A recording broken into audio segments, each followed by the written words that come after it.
सरस्वती जी और उनकी बहू रश्मि के बीच एक दिन बहस छिड़ जाती है। आखिर किसका काम ज्यादा आसान है, बहू का या सास का? माँ जी, सास को काम ही क्या है, आपके सारे काम उंगलियों पे तो हो जाते हैं। कुछ भी। हाँ, हिसाब तो उंगलियों पे ही हो जाता है ना। अरे बेटा, ऐसा सिर्फ अभी लगता है, जो मुझे करना पड़ता है ना वो तुझे करना पड़े तो समझ आएगा कि असली काम का पहाड़ कैसा होता है। कीली बराबर वजन भी नहीं है आपके काम में, हाथ बात पहाड़ों के वजन की करेंगे आप। तू ऐसा करती ही क्या है घर में बेटा, ये तो बता मुझे। मैं थोड़ी ना कुछ करती हूँ, सब जादू से हो रहा है इस घर में। अरे एक दिन मेरा काम करोगी तो समझ आएगा। Okay okay, shut up. कल से मैं घर के काम करूंगी और तू मेरी जगह हर चीज का हिसाब रखना, ठीक है? ठीक है, ये भी कर लेते हैं।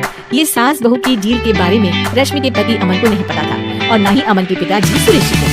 पर गेहूं के साथ साथ जैसे घुंडी पिस जाता है, ये दोनों भी पिसने वाले थे।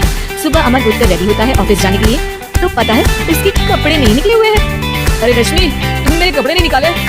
अपनी माँ से पूछो ना, उन्हीं का काम है ये। अमन अपनी माँ के पास जाता है। अब मेरे कपड़े आज आप देने वाले हो क्या माँ? हाँ, देना तो मुझे ही चाहिए, पर तेरी बहू ने कपड़े धोने ही नहीं डाले, तो कोई भी धुला हुआ कपड़ा नहीं है बेटा। हैं? ऐसा क्यों? कपड़े तो धोने आप ही देते हो ना माँ? अरे बहू ने तुझे बताया नहीं, अब हम अदल बदल गए हैं, मैं अब बहू और तेरी बीवी सास।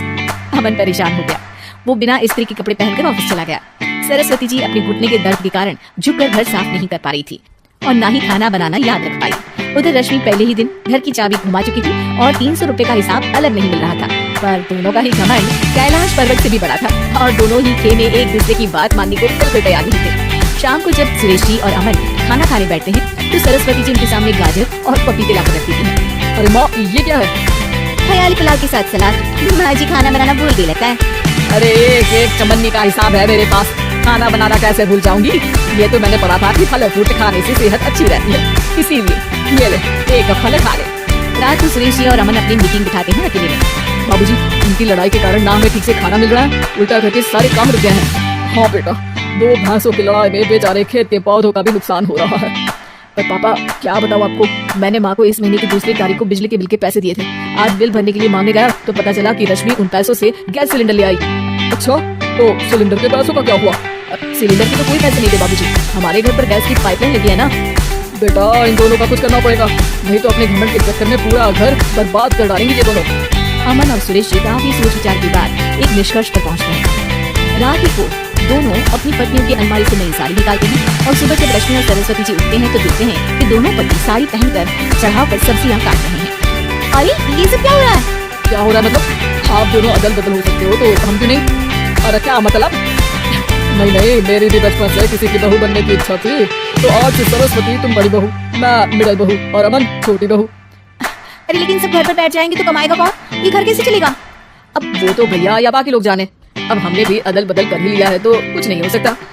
रश्मि और सरस्वती जी को समझ में आ जाता है कि उन दोनों की आपस की डील की वजह से इन दोनों को बहुत तकलीफ हो रही है और उनकी ईगो ने दूसरों को कितनी यातनाएं दी है। असल में माँ जी आप सही थी, सास बनना बहुत मुश्किल है। अरे हाँ बेटा, और तू भी, मुझसे तो नहीं हो पाया सब घर के काम, वापस बदल ले क्या?